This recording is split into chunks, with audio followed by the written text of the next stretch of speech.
Bienvenido a La Salud en tus manos, un programa que hacemos aquí en Popular Televisión y que también emiten nuestros amigos del grupo Cadena Media. Hoy vamos a hablar de avances en diabetes. En España existen aproximadamente 6 millones de personas con diabetes, de las cuales el 10%, unas 600.000, tienen diabetes tipo 1. A lo largo de los últimos años se han producido avances muy importantes que han cambiado la vida de las personas con esta enfermedad. Hoy vamos a hablar de esos avances y lo que nos depara el futuro. Para todo ello tenemos los siguientes invitados. Cristina del Peso, muchas gracias Cristina por venir. Muchas gracias a vosotros por invitarme al programa. Tú eres médico especialista en endocrinología y nutrición en el Hospital Reina Sofía, aunque yo todavía recuerdo tu paso por la Risaca. Sí. Muy bien. Jesús Valdivieso, gracias Jesús por venir. Gracias. Tú eres educador de diabetes infantil. Sí. Y Juan Francisco Perán, gracias Juan Francisco. Hola, por buenas venir. tardes. Bueno, tú eres presidente de la Federación Española de Diabetes. Sí, efectivamente, ostento el cargo desde hace muy poco tiempo, pero así es, soy el presidente a nivel nacional O sea, de que los... tú hablas en representación de todas las personas con diabetes. Hoy sí, hoy sí. Bueno, intentaremos tratarte bien. No, seguro. Os recuerdo que en nuestro portal UCAN Salud y con el canal de YouTube lasaludentusmanos.ucan.edu tenéis información sobre hábitos de vida saludables y también en la prevención y diagnóstico de muchas enfermedades. Hemos sacado las cámaras a la calle y vamos a ver qué le gustaría saber a las personas sobre el tema que tratamos hoy de avances en diabetes. ¿Cómo se puede prevenir la diabetes? ¿Cómo se detecta la diabetes tipo 1? Quisiera saber cuál es la diferencia entre la diabetes tipo 1 y la diabetes tipo 2. Estas preguntas las vamos a ir respondiendo a lo largo del programa. De hecho, la última pregunta la vamos a responder ya mismo, preguntándote, Jesús, ¿qué tipos de diabetes más frecuentes hay? Bueno, en principio nosotros en la Risaca, en la unidad de infantil, solo tratamos la diabetes tipo 1. Pero la más frecuente sería la tipo 2, pero creo que ella sería la más adecuada para contestar esa pregunta. Muy bien. Bueno, Cristina. A ver, la diabetes es una enfermedad que se caracteriza por un aumento de azúcar o de glucosa en sangre y hay distintas causas. En la diabetes tipo 1 la causa es que se destruyen las células que producen insulina y entonces el paciente depende de la insulina para vivir. Y en la diabetes tipo 2, que es la más frecuente, la causa es un poco diferente porque al principio existe insulina, solo que no actúa bien. Y según van pasando los años, pues también en la mayoría de los pacientes termina habiendo un déficit de insulina. Esos serían los dos tipos más frecuentes. Sí. Perfecto. Juan Francisco, las personas con diabetes, ¿cómo han afrontado esta pandemia? Porque además se decía, bueno, y es cierto que tenían un mayor riesgo e incluso podían tener más complicaciones. Sí, bueno, habría que diferenciar los dos tipos de diabetes, las personas con diabetes tipo 1 y las personas con diabetes tipo 2. Las personas con diabetes tipo 1 no solo han estado bien, sino que hay estudios de que han sufrido una gran mejoría.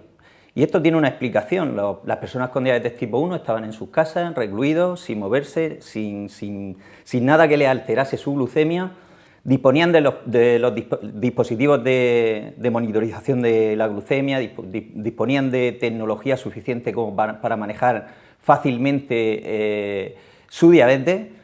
Y aparte de eso, los sistemas de monitorización de la glucemia, en los momentos más críticos de la pandemia, cuando los centros de salud estaban colapsados y los hospitales también, todos sabemos que la consulta con los especialistas incluso se llegó a retrasar. A los pacientes tipo 1 les permitió volcar los datos a través de aplicaciones y tener un medio de comunicación con el especialista.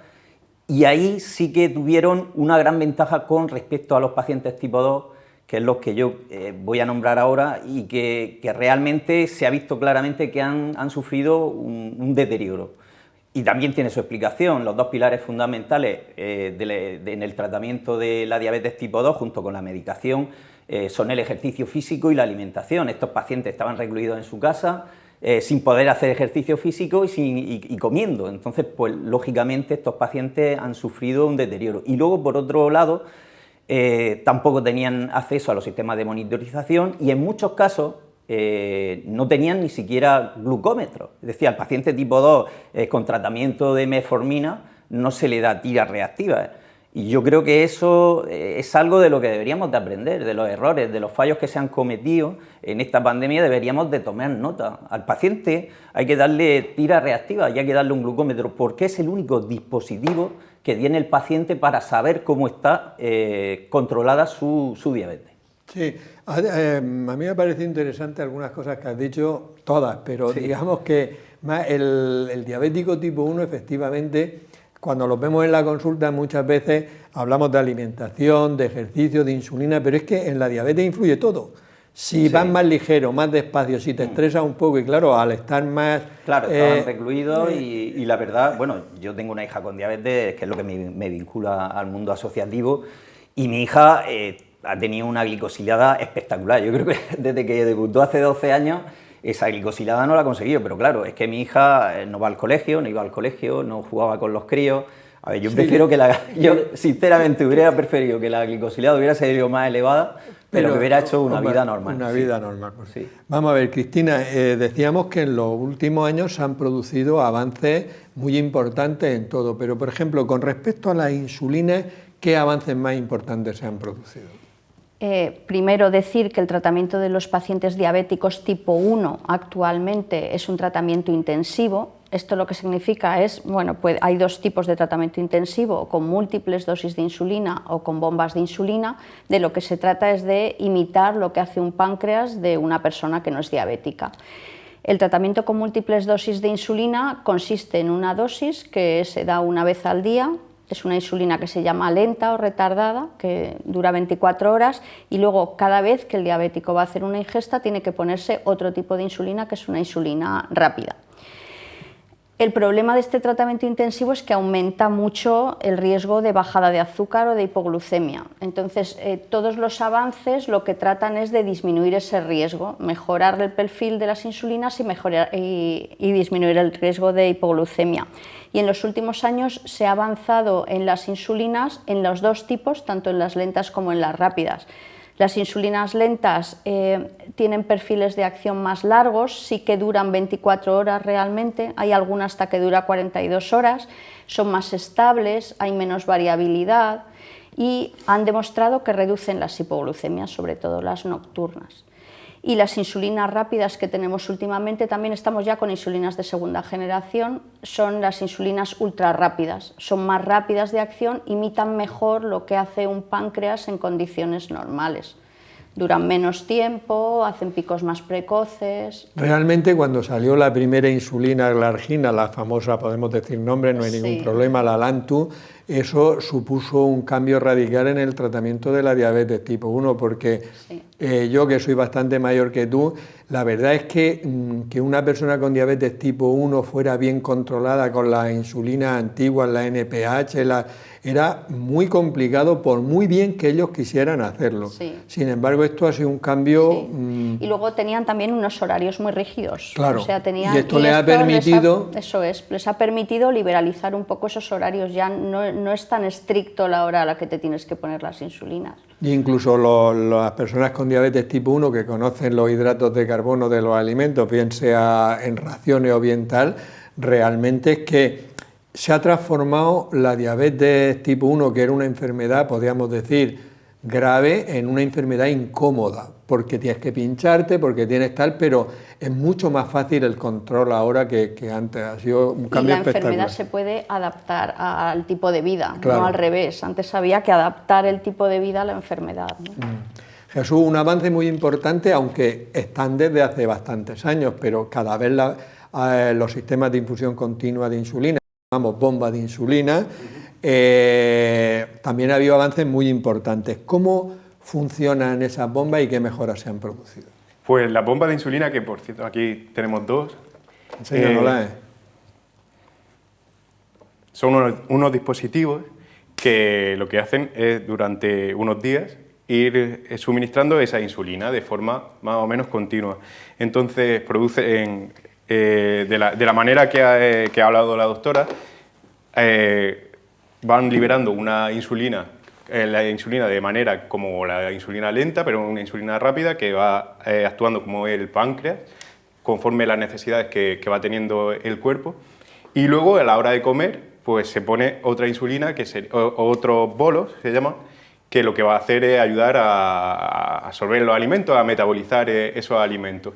Entonces, por el mismo sistema que cuando se hace con inyecciones, pero de una forma continua, evitando pinchazos, y ahora las mejoras de las que disponemos son que también va asociado a un sensor que le va mandando información a la bomba y con eso se puede regular.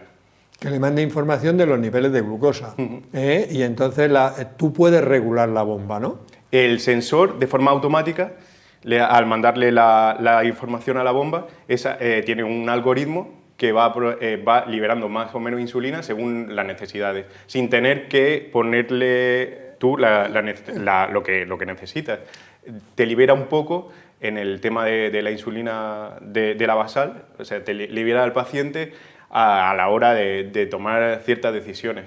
Entonces, O sea, para la calidad de vida... Lo estamos automatizando más y estamos intentando simular lo que hace el páncreas de la persona no diabética, ¿no? Exactamente. Es un poquito no tan perfecto, digamos, porque va un poco retrasadillo, pero bien, ¿no?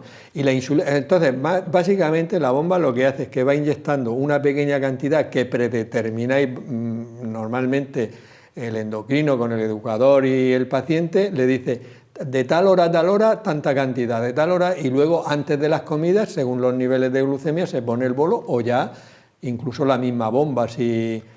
Para el bolo, las bombas que hay actualmente no lo ponen automáticamente. Sí que se regula automáticamente la basal, es decir, la insulina que va liberando poco a poco. Sí, que si tú le pones que libere 0,2 unidades por hora, es un decir, si detecta que los niveles de glucosa van ascendiendo, pues la bomba pone en vez de 0,2, 0,3 para evitar las subidas. Sí, ¿correcto? incluso microbolos también. Microbolos, perfecto, muy bien. Vamos a ver, Juan Francisco, nosotros entendemos que las asociaciones desarrollan un papel muy importante, pero dentro de su papel importante, el reivindicativo debe ser. Sí, efectivamente. Bueno, ¿Qué reivindicáis sobre todo? ¿Qué demandan más las personas con diabetes? A ver, las asociaciones juegan un factor importantísimo y de hecho ya lo hemos visto en esta pandemia. Como he dicho anteriormente, los centros de salud estaban colapsados, incluso las consultas con los especialistas se retrasaban y ahí hemos sido un buen apoyo al sistema sanitario. Nosotros las asociaciones hemos hecho de apoyo y hemos dado esa ayuda que necesitaban los pacientes con diabetes. Lo que más nos reclaman o lo que más reclamamos los pacientes con diabetes es educación diabetológica. Yo creo que tanto la doctora como el compañero lo han explicado perfectamente. Estamos viviendo una época dorada en cuanto a avances, tecnología y innovación en cuanto a tratamiento, ¿vale? Yo incluso diría que hay dos fechas que son importantísimas en el mundo de la diabetes. Una fue el que celebramos este año, que es los 100 años del descubrimiento de la insulina, y la monitorización de la glucosa. Eso cambió la vida por completo de las personas con diabetes. La monitorización de la glucosa ha permitido dar libertad al paciente, conocer todo acerca, había muchas cosas que desconocíamos, que no podíamos ver. Con los sistemas de monitorización ahora mismo ves perfectamente cómo es tu diabetes y ha permitido individualizar el tratamiento, algo que la doctora ha dicho perfectamente. El tratamiento se adapta al paciente y no el paciente al tratamiento. ¿Qué pasa? Si el paciente no tiene la correcta educación diabetológica para utilizar esos sistemas o incorporar esos avances terapéuticos a su día a día, pues lógicamente no nos sirven de nada. Sistema Flash, por ejemplo, que es el más utilizado por los pacientes tipo 1, nos lo vendieron como que era un dispositivo que evitaba los múltiples pinchazos en los dedos y efectivamente eso fue una mejora para el paciente tipo 1. Pero realmente el verdadero beneficio que tienen los sistemas de monitorización es la información que le aporta al paciente. Y eso hay que educarlo al paciente para que sepa sacarle el mayor partido. Estoy totalmente de acuerdo contigo. De hecho, está feo que yo lo diga, pero yo escribí un libro de diabetes en el año 96 y precisamente incidíamos fundamentalmente en que La persona con diabetes tiene que conocer su enfermedad. Claro. Me gustan los ejemplos estos sencillos. Yo cuando veo una persona con diabetes en mi consulta, después de la historia y tal y cual, siempre le digo, mira, tú has venido aquí en coche, una persona adulta, y digo, sí, digo, mira, tú has venido aquí por dos circunstancias. Primero, porque has querido, y segundo, porque sabes conducir. Porque si vienes desde Lorca y vienes a Murcia y no sabes conducir, te la pegas. Entonces, para controlar bien la diabetes se tienen que dar dos condiciones. Una, que tú quieras, porque si tú quieras te puede ver, yo le digo, el mejor endocrino del mundo. Primero tienes tú que querer y segundo tienes que saber. Porque aunque tú quieras mucho, si tú no sabes, es como si tú quieres ir a Lorca sin saber conducir, conduciendo un coche. Sí. La educación es la clave. Yo ya le digo, los pacientes lo que más reclamamos es educación diabetológica. Están llegando continuamente nuevos avances, tecnología, y necesitamos esa educación diabetológica para incorporarlo a nuestro día a día, a nuestro estilo de vida. Pero no sé si vosotros también estaréis de acuerdo, por ejemplo, el tema de los avances está claro que hay que llevarlo a las personas con diabetes, pero a mí me llama mucho la atención que todavía hay personas con diabetes jóvenes que cuando tú le hablas de los hidratos de carbono, de las raciones o de la cantidad de hidratos de carbono que tiene un alimento, te miran así como diciendo, ¿qué me está diciendo este ahora? Cuando realmente sin conocer los hidratos de carbono de los alimentos es muy difícil, imposible. Esto es, personas con 10 años de diabetes, por eso la educación es vital. Tenemos una sección que se llama Palabras de Médicos. Juan Carlos Ferri y Mariluz Soler nos van a decir el origen de algunas palabras relacionadas con el tema. Muy buenas, en el programa de hoy vamos a hablar de los avances en la diabetes mellitus tipo 1. Y lo primero de todo es el curioso origen de la palabra diabetes, que ya existía en Grecia. Viene de dia, que es a través de, más el verbo vaino, que es ir, más el sufijo test de agente. Los griegos lo utilizaban con el sentido de sifón, porque sería ir a través de, y haría de referencia a una de las consecuencias que tiene esta enfermedad, que los enfermos, todo líquido que consumen, pues enseguida lo evacúan. Curioso el origen, ¿no, Mariluz? Muy curioso, igual que el de mellitus, también muy curioso. Deriva del latín mel, que es miel. Igual que en el adjetivo meloso, hace referencia al sabor, por tanto remite al sentido del gusto. Y hablando de la diabetes, se nos viene a la cabeza la insulina, que es lo más conocido, ¿no? Que parece que lo tienes que... Es una hormona que se genera en los islotes del páncreas. Y la palabra insulina es la misma que la palabra isla, viene del mismo sitio. Ínsula sería un cultismo de isla, que viene de in, en, más solum, suelo. Y vamos, que es el origen de la palabra insulina. Estupendo, que es una hormona que se segrega en el páncreas.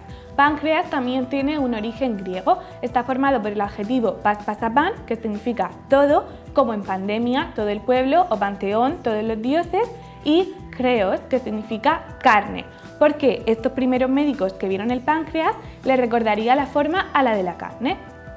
Y para terminar, la palabra trasplante, que viene de transplantar, es pasar de un lado a otro, una planta, de una maceta a la otra, con sus raíces y todo. Y de ahí, derivado en medicina, pues sería trasplantar, sería cambiar un órgano de un cuerpo a otro con todo, con las raíces, con los vasos, con los conductos sanguíneos, con todo. Milagro de la medicina.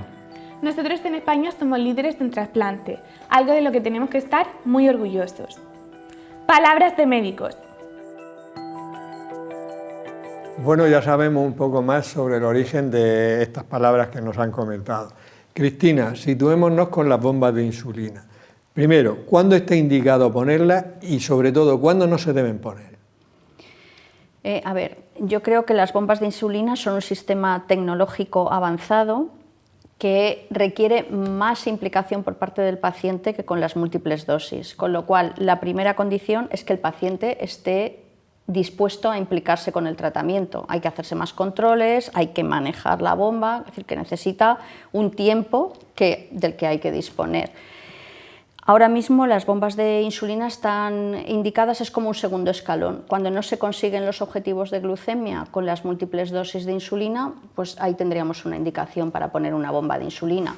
Luego quiero decir que hay muchas más indicaciones, pero fundamentalmente que tengan una educación diabetológica avanzada y que estén dispuestos a mejorar en su tratamiento, que no lo consigan con las múltiples dosis y con la educación. Pero que entonces una persona que no tenga un buen conocimiento de la diabetes y de la alimentación y de todo eso, no se le debería de poner una bomba. No se le debería de poner fundamentalmente porque no va a sacar partido al dispositivo. Entonces, quiero decir que qué mejora va a encontrar si no sabe cómo utilizarlo. O sea que... Claro, sería derrochar, por decirlo de alguna manera, un sistema que... Muy bien. Incluso podría llegar a ser peligroso. Porque, bueno, en la consulta nos hemos encontrado casos de gente que no tenía suficiente conocimiento o le faltaba un poco de formación sobre el tema y llegar en cetoacidosis. Claro, quiero decir que además tienen que cambiar los fungibles cada 3 días, tienen que hacer una serie de maniobras tecnológicas que no pueden obviar. O sea, no se puede dejar puesto el fungible de la bomba 2 semanas. Con el ejemplo del coche, yo a los pacientes que veo lo que les suelo decir es que en vez de conducir un coche normal, llevar una bomba es conducir un Ferrari o un coche de carrera. Es decir, que para conducir un coche de carrera ya no vale saber conducir, hay que saber más. Sí. Yo creo que es un mensaje que es muy importante, que a la gente que puede, incluso a algunos pacientes dicen, ¿y por qué no me pongo yo una bomba? Pues bueno, te puedes poner una bomba, pero lo primero que tienes que hacer es conducir el Ferrari. Sí. Hombre, luego hay indicaciones médicas, puede ser un fenómeno del alba, hay indicaciones médicas, pero todos pasan por eso, porque no se consigan objetivos con un tratamiento con múltiples dosis. Jesús, ¿qué ha supuesto el COVID para los niños con diabetes? Pues, como bien ha dicho Juanfran, se nota, ha habido como 2 principales consecuencias. Lo primero es que en el control de la diabetes influye la actividad física y entonces los niños han dejado de salir a jugar, han dejado de interaccionar y estaban en casa, o sea que ha disminuido la actividad física en general. Pero por otro lado, también ha dado la oportunidad a los padres y a esos mismos niños a implicarse con la diabetes, a dedicarle el tiempo que necesita la enfermedad.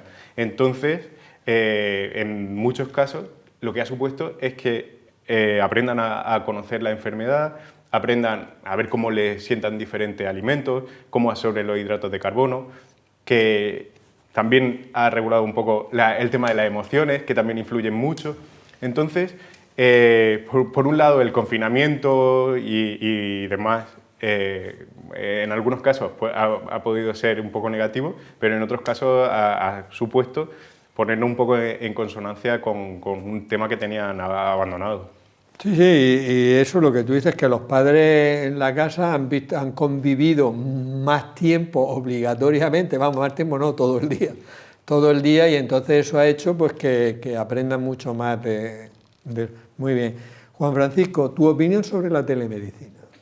Bueno, lo primero que habría que definir qué se considera telemedicina y cuáles son los factores que debe tener para que se considere una telemedicina efectiva. Es decir, yo como presidente de la Federación Española he tenido oportunidad estos 8 meses de compartir espacio en diferentes sitios con personal sanitario y hablaban de una telemedicina que parecía que había salvado a los pacientes con diabetes durante la pandemia y yo realmente esa telemedicina, por lo menos en Murcia, no la he conocido.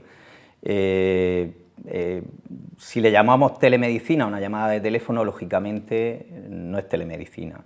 Telemedicina yo creo que es poner todos los dispositivos tecnológicos tanto al alcance del paciente como de los profesionales sanitarios y algo que es muy importante, que es lo que hemos dicho antes, formar a los pacientes y también al personal sanitario para poder utilizarlo de manera correcta. De todas maneras, la telemedicina considero que no es para todo el mundo. No es para todo el mundo porque yo, por ejemplo, en mi asociación tengo pacientes que son muy mayores y que no saben utilizar ni un grupo de WhatsApp. Entonces, ¿cómo le vas a explicar que tiene que volcar los datos a través de una aplicación? Pues frustra al paciente.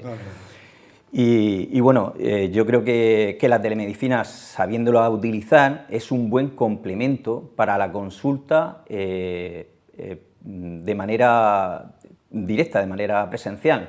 O sea, es un complemento, pero que la consulta presencial en ningún caso se debe de sustituir por la telemedicina. El trato directo del paciente con el especialista o su médico, yo creo que eso es vital para un buen empoderamiento, una buena...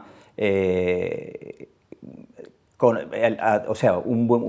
el paciente adquiera los conocimientos y que también el profesional conozca aspectos de ese paciente que a través de la telemedicina pues no se pueden conocer lógicamente. No, si esto vamos es un tema de total actualidad y todo eso, pero realmente la relación médico-paciente cuando se están viendo la cara y se hablan y todo eso no es lo mismo, indudablemente. Ahora es verdad que cuando tú conoces al paciente, que lo has visto muchas veces y ya lo conoces bien, pues a lo mejor te ahorra viajes, y si los dos conocen los sistemas telemáticos para volcar los datos y se pueden, bueno, y así se pueden ver, pero o sea, es un campo que indudablemente vamos a llegar a él. Sí. Ahora, la relación médico-paciente cara a cara siempre... Sí, habrá que definir en qué condiciones, ¿no?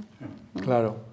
Vamos a ver, Cristina, hemos hablado un poco de las bombas, muy poco porque hay muchos temas, y otra cosa que yo he visto personas con diabetes llorar cuando salieron fueron los sistemas de monitorización de la glucemia, ¿no? Sí. Entonces, cuéntanos las novedades que ha habido, aunque ya hace años, en todos estos sistemas. Pues hasta hace muy poco tiempo los diabéticos tipo 1 fundamentalmente con tratamiento intensivo que hemos explicado antes precisaban para su control hacerse glucemias capilares y a través del glucómetro veían la glucosa y podían ponerse las dosis de insulina. Eso exigía en la mayoría de las veces entre 4, 6 hasta 8 controles diarios de glucemia capilar.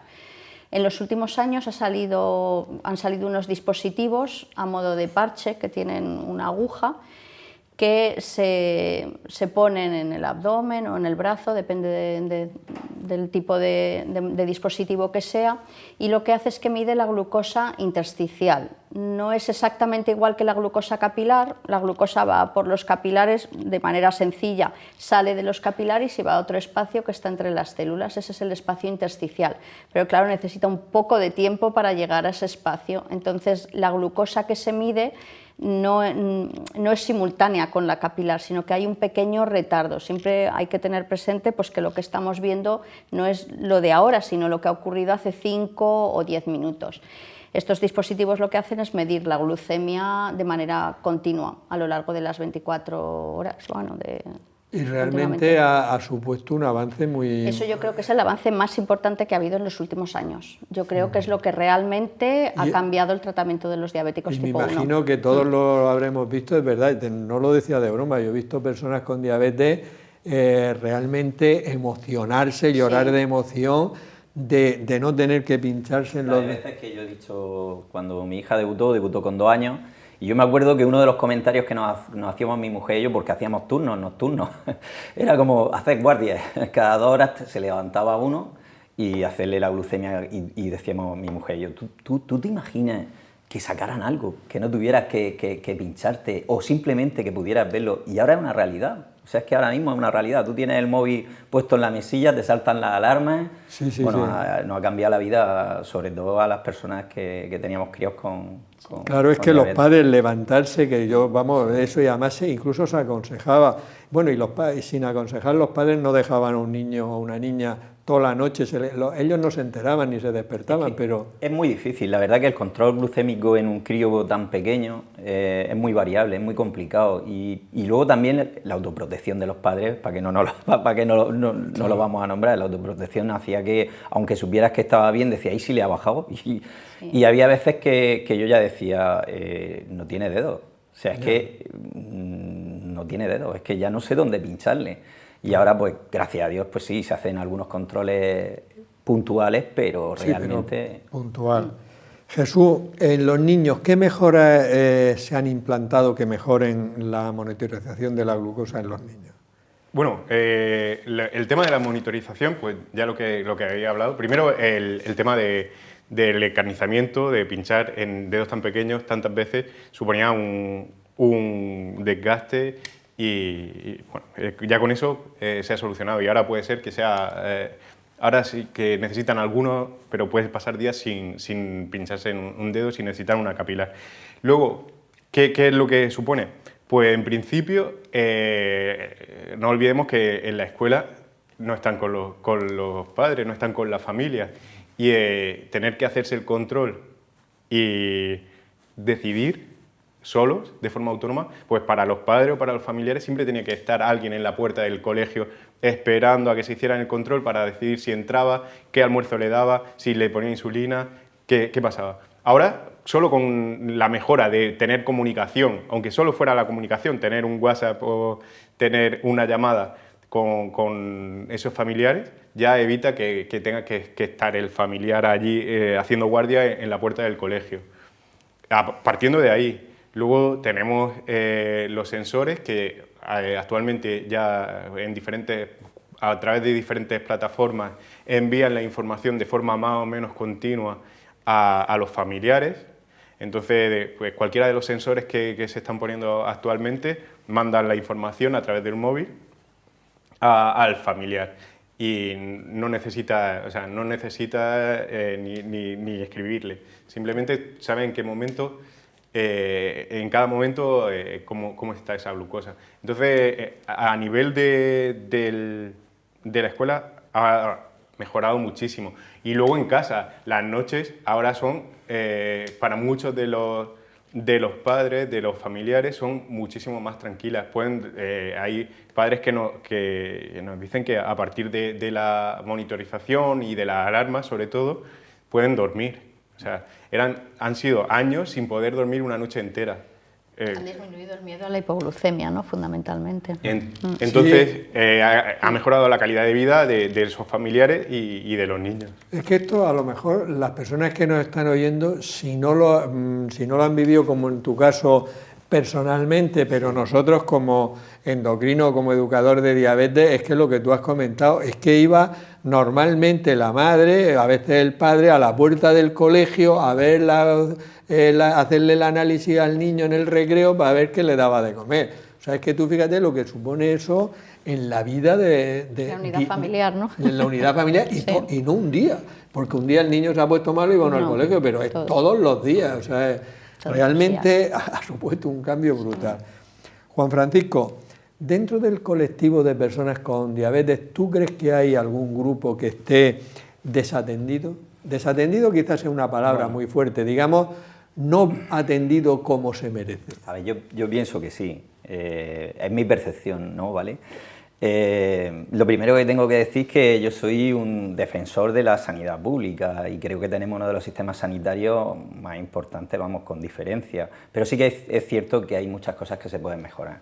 Al principio has dicho que había cerca de 6 millones de personas con diabetes, el 90% son personas con diabetes tipo 2 y aproximadamente un 40% están sin diagnosticar. 9 de cada 10 pacientes con diabetes tipo 2 sufren o padecen obesidad. 25.000 personas al año mueren de diabetes y sus complicaciones, entre el 50 y el 80 por cardiopatía o accidentes cardiovasculares. Y la noticia más triste es que el 80% de esas muertes se podían evitar simplemente fomentando hábitos de vida saludables. El paciente tipo 2 no se le está dando la consideración o el tratamiento que se debe. Desde la Federación Española de Diabetes, hace una semana impulsamos una campaña precisamente enfocada al paciente tipo 2 y darle la visibilidad que se merece, y no den la espalda a la diabetes. Y bueno, la vimos necesario porque ahora con la pandemia se ha visto más evidente algo que ya sabíamos de antes, esto no es nada nuevo. Pacientes tipo 2, con todo mi respeto, se atienden en atención primaria, y yo no digo que los médicos no estén cualificados, no, están cualificados, lo que pasa es que tienen una carga de trabajo impresionante y no tienen tiempo material en sus consultas para darle la formación que esos pacientes necesitan. La postura que defendemos desde la Federación Española de Diabetes es implantar la imagen del enfermero experto en diabetes también en atención primaria, igual que está en especialidad, que esté también en atención primaria. Yo creo que es imprescindible. Nosotros nos llegan todavía pacientes con dietas de 1.500 calorías a la asociación. Eso está destinado al fracaso, eso es un fracaso total. Entonces, nosotros lo que queremos es, o creemos que es imprescindible la figura del enfermero experto educador en diabetes en atención primaria, y creo que es el eslabón que falta en la cadena que une al médico, a su médico con el paciente, y algo más interesante, que también debería estar conectado con el especialista, con el endocrino. Y esa es la postura que nosotros creemos que es la ideal. Bueno, yo traslado lo que nosotros recogemos desde los pacientes con diabetes, las demandas que nos hacen llegar. Yo, una anécdota, el día que presenté en Madrid la campaña del paciente tipo 2, pues iba en el AVE, y resulta que me siento con una señora enfrente y me dice: oye, hijo, ¿y tú dónde vas? Digo, bueno, me dijo hijo, ya me ha quitado 30 años, digo, esta mujer ya me ha ganado. Y digo, bueno, pues yo soy el presidente de la Federación Española de Diabetes y precisamente vamos a lanzar una campaña del paciente tipo 2. Dice, vaya, qué curioso, dice, esta semana mismo me han mandado a mí una pastilla, pero no tengo diabetes.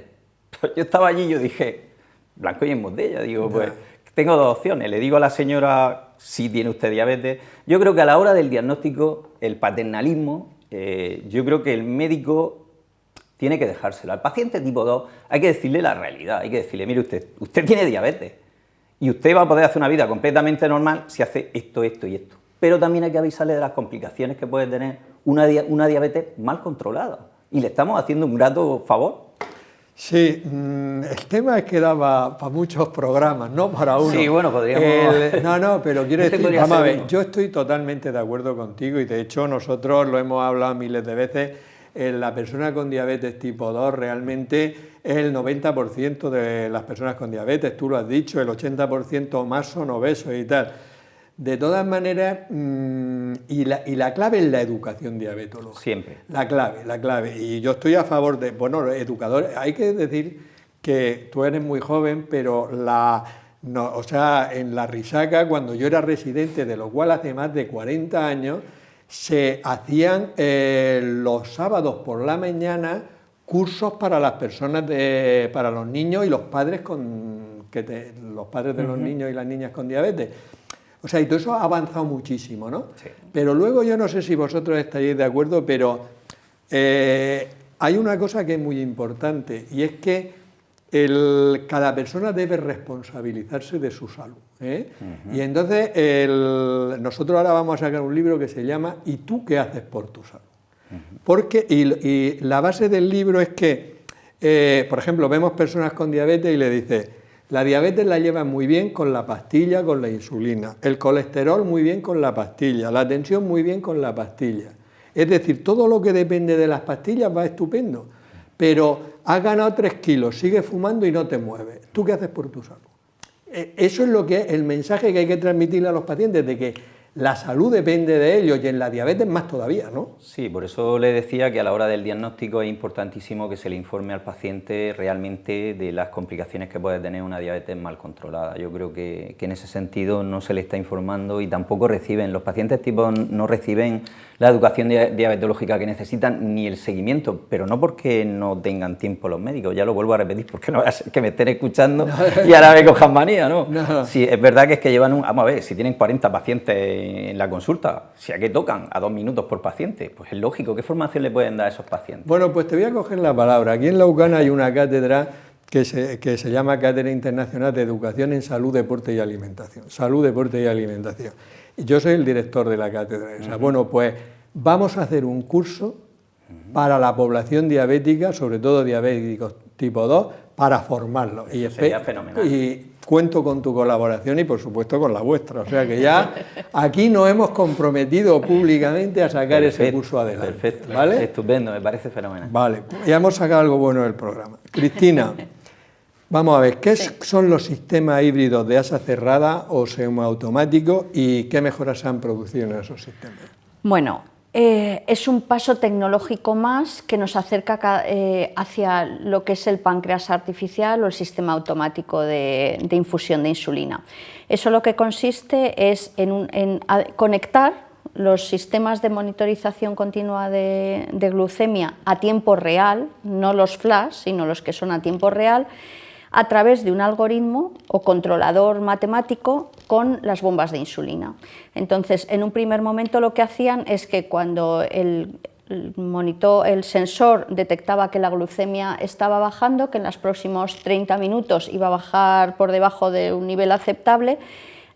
Esa información era mandada al algoritmo y el algoritmo mandaba órdenes a la bomba, y lo que hacía era suspender la infusión de insulina en predicción de la bajada que va a haber. Ahora hay un paso más, que es que se fija un nivel de glucosa que se considera el objetivo. Ahí, depende de las bombas, se puede fijar o está ya predeterminado. Y entonces lo que hace este algoritmo con los datos que le manda el sensor de la glucosa es modificar la infusión de insulina, o bien modificar la basal, o bien con microbolos, para siempre intentar acercar hacia el objetivo de glucosa que tenemos. Se llama híbrido porque todavía hay que informarle de la ingesta, o sea que el sistema no sabe que hemos comido, le tenemos que informar y poner un bolo. Y del ejercicio también hay que informarle. Bueno, pero es un paso todavía más, sí, hacia el páncreas artificial. Efectivamente, hacia el páncreas artificial. Total, donde él ya lo hará todo, como el páncreas de la persona no diabética. Efectivamente. Muy bien. Jesús, ¿qué otras mejoras ha habido en los niños con diabetes tipo 1 que no sean dependientes de lo que estamos hablando de la monitorización continua de glucosa?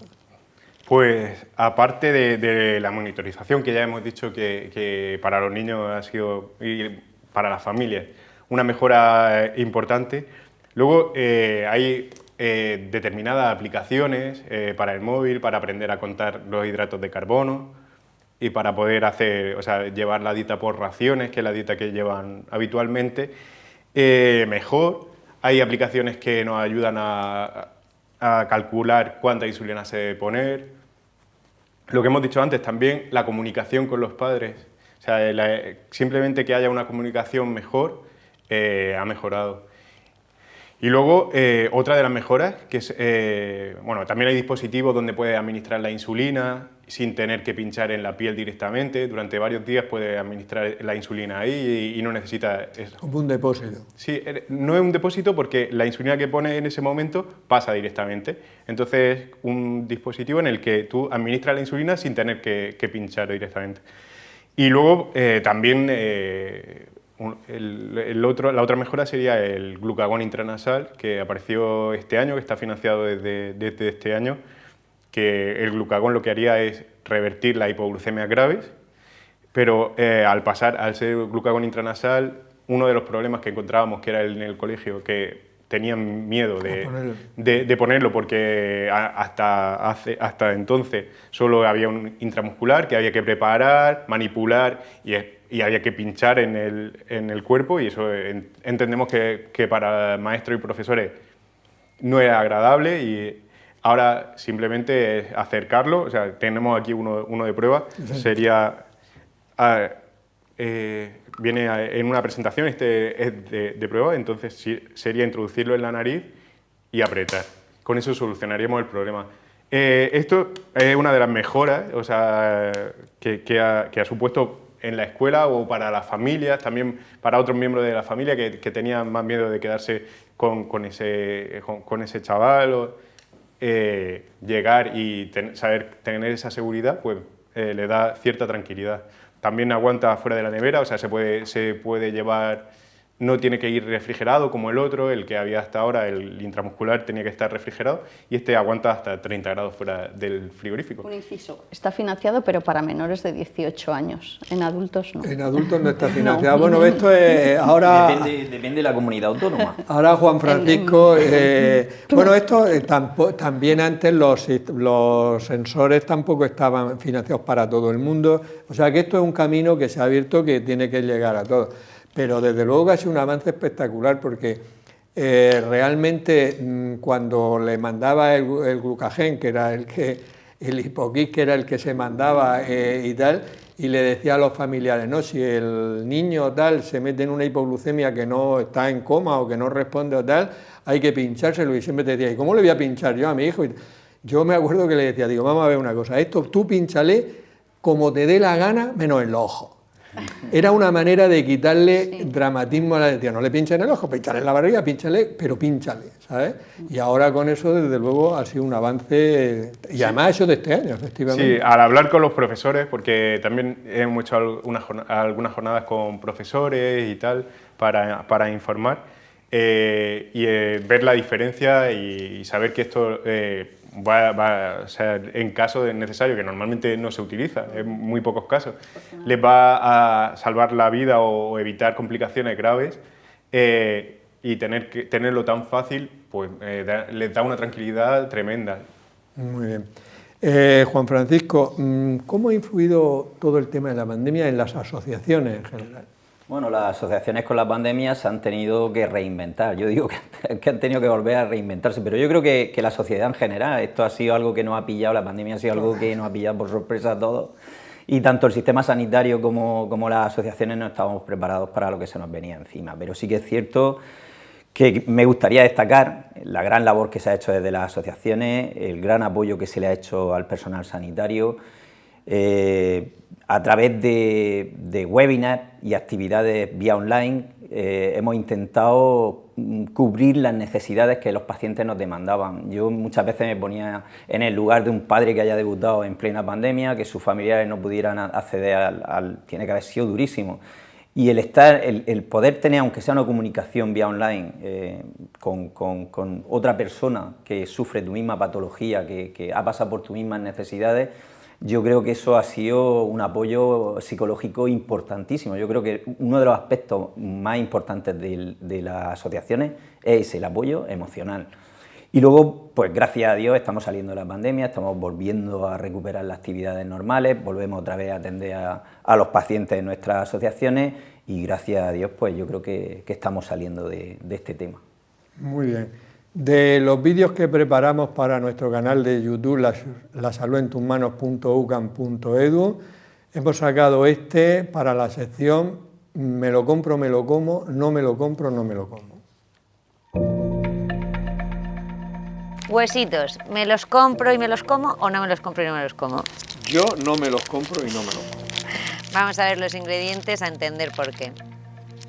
Pues mira, tiene chocolate con leche en un 43%, que está compuesto de azúcar, manteca de cacao, leche, grasa de leche, pasta de avellanas. Luego tiene también azúcar, harina de trigo, grasa vegetal de palma. No hace falta ya que me leas más, ya me has dicho bastante más de 5 componentes, con Sí. lo cual es un alimento ultra procesado que además tiene muchas calorías.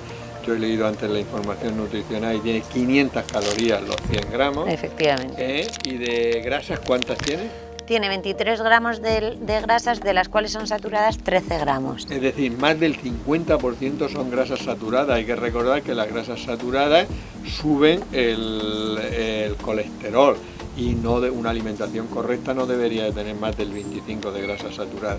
¿Y de hidratos de carbono cuántos tiene? Tiene 66 gramos, de los cuales 42 son azúcares. O sea que más de la mitad de los hidratos de carbono que tiene son azúcares que pasan rapidísimamente a la sangre y que por tanto hacen que el páncreas tenga que echar muchísima insulina y entonces transforma estos azúcares en grasa y favorece la diabetes y favorece la obesidad. Por tanto, es un alimento, no necesito que me lean más cosas, es un alimento muy poco recomendable que yo no me lo compro y no me lo como. ¿Y entonces qué alternativas saludables sí te comprarías y sí te comerías? Bueno, pues vamos a ver si un niño, porque estos productos los consumen fundamentalmente los niños y los adolescentes, aunque también algún adulto, por ejemplo, una merienda, pues un vaso de leche o por ejemplo un yogur y una fruta o una tostada o medio bocadillo de queso fresco, de atún o de bonito, o una tosta con guacamole o con, ¿sabes lo que son alimentos? Es una merienda saludable o incluso a media mañana. Y en vez de tomar esto, que lo único que hace es que te sube el azúcar muy rápido, el páncreas echa mucha insulina e incluso a veces 2 o 3 horas después te da un bajón de azúcar que te obliga a comer más todavía. Por tanto, un alimento muy poco recomendable que yo desde luego no me lo compro y no me lo como. Vamos a ver, Cristina, los sistemas de monitorización continua de glucosa intersticial, ¿qué tipos hay? Hay dos tipos fundamentales, uno que es el sistema de monitorización continua de glucemia a tiempo real. El concepto es el mismo, es el parche que mide continuamente la glucemia. La diferencia está en que en los de tiempo real el paciente no tiene que hacer absolutamente nada. Ve las cifras de glucemia o ve los datos, los puede ver sin hacer nada, en un monitor, en un lector, en un teléfono móvil o bien en la bomba. Los más habituales, que son los que conocería la mayoría de la población porque eran los que estaban hasta ahora financiados, son los tipo flash o intermitentes. En este caso, el diabético lo que tiene es que pasarse el lector o el teléfono móvil por encima del sensor para registrar y transmitir los datos. Requiere un poco más es decir, que hay que pasárselo, no puede estar más de 8 horas sin pasarlo porque si no se pierden los datos y bueno, en principio esas son las diferencias. Los de tiempo real pues se diferencian en el tiempo que duran, hay distintos sensores, algunos duran 7 días, 10 días, hay alguno implantable que dura hasta 6 meses con una pequeña microcirugía. Y luego también se diferencian se necesitan calibraciones, que es que tienen que hacer una glucemia capilar para comprobar, o no necesitan calibraciones, que vienen ya calibrados de fábrica. O sea, pero estamos hablando de esto y dentro de unos meses probablemente no estemos hablando de esto, no. de la evolución tan favorable que lleva. Sí. Yo me acuerdo que cuando siempre se hablaba de la curación de la diabetes y mucha gente, y hablaban trasplante de islotes en el hígado y tal, y eso sigue, hombre, se ha avanzado, pero desde luego a efectos prácticos no. Parecido. Y sin embargo, donde esto ha despegado ha sido en la tecnología, lo tecnológico es donde ha despegado. En el páncreas artificial. En el páncreas artificial. Eso es lo que es más rápido. Más rápido, pues es que la célula es muy complicada. Sí. La célula es muy complicada. Vamos a ver, Jesús, ¿hay diferencias significativas en el acceso de la familia a todos estos dispositivos o no? Sí que hay bastantes diferencias y se nota mucho a la hora de la familia, los recursos que tienen a la hora de poder utilizar una cosa u otra. Hay diferentes monitores para algunos de los sensores y que están preparados solamente para eso y eso los proporciona, o sea, en algunos casos los proporciona el servicio, la sanidad pública y eso sería igual para todos, pero luego hay determinadas mejoras que van relacionadas con el uso de móviles o con el acceso a un ordenador.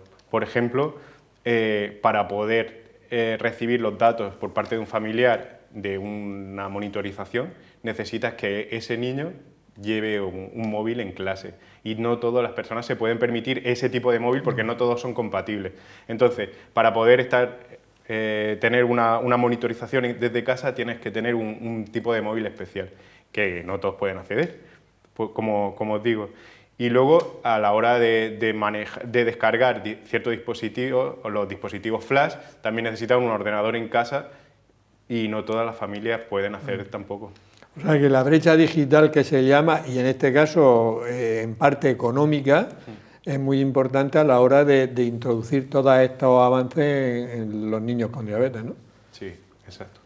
Vamos a ver, Juan Francisco, ¿cómo está constituida la Federación Española de Diabetes? Bueno, la Federación Española de Diabetes está constituida... Tú eres el presidente de toda España. Sí, efectivamente, yo soy el presidente a nivel nacional soy el representante a nivel nacional de los pacientes con diabetes.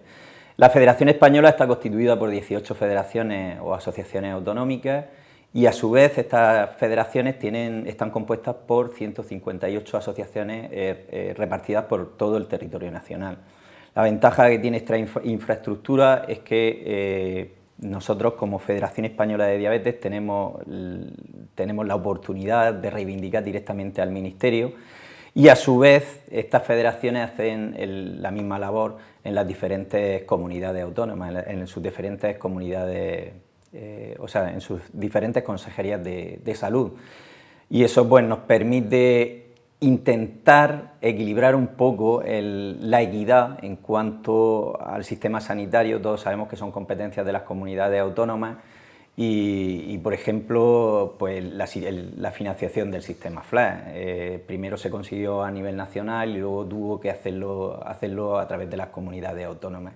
Y el tener esas 18 federaciones nos permiten desarrollar un gran trabajo. Yo creo que se están consiguiendo grandes logros y que bueno, espero que sigan siendo más. Siempre habéis sido muy potentes, ¿no? Pero sobre todo porque fuisteis de las primeras asociaciones de pacientes que yo sepa, porque ya digo, hace 40 años ya estaba y había muchas enfermedades que las asociaciones se han montado muy posteriormente. Hombre, yo me alegro que diga esas palabras, no, porque es verdad, es cierto. verdad. Yo considero que la Federación Española es una federación potente, fuerte, y que yo creo que estamos consiguiendo bastantes objetivos. Por ejemplo, habéis sacado el tema del glucagón nasal, algo que hemos estado también reivindicándolo al Ministerio, y solo es una cuestión económica. O sea, tengo que deciros que si esto es no, economía. simplemente, a ver, lo digo porque es verdad que han comentado que era un dispositivo que se estaba financiando solo para menores de 18 años y en fase de hipoglucemia severa,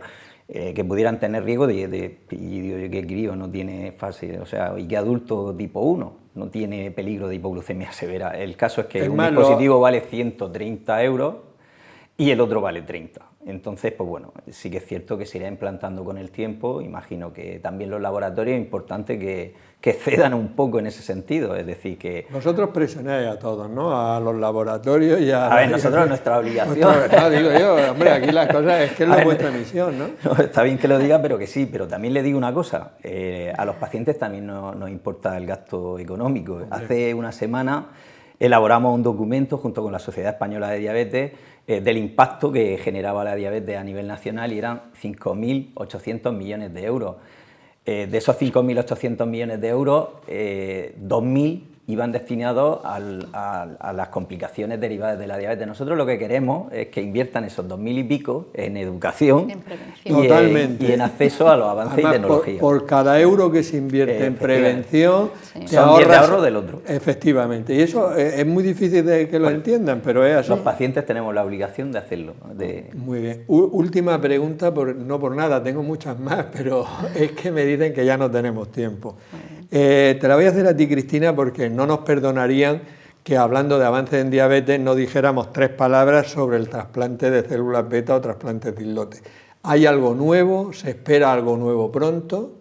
A ver, esto empezó en el año 2000 y desde el año 2000 hasta ahora, que parecía que iba a ir mucho más rápido, era un tratamiento prometedor, realmente no hay grandes avances porque se siguen encontrando los mismos problemas.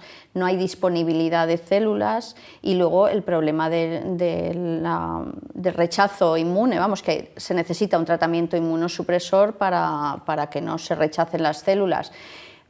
Se está avanzando en tolerancia tecnológica, en tolerancia inmunológica. Ahora aparte del trasplante de células, se están trabajando con tratamientos un poco preventivos, o sea que una vez que se sabe el paciente que inmunológicamente está predispuesto, justo cuando empieza la diabetes, pues algún tratamiento que consiga alargar desde el diagnóstico. Luna de miel. Eso es, que consiga... El trasplante de islotes no avanza al ritmo que se esperaba.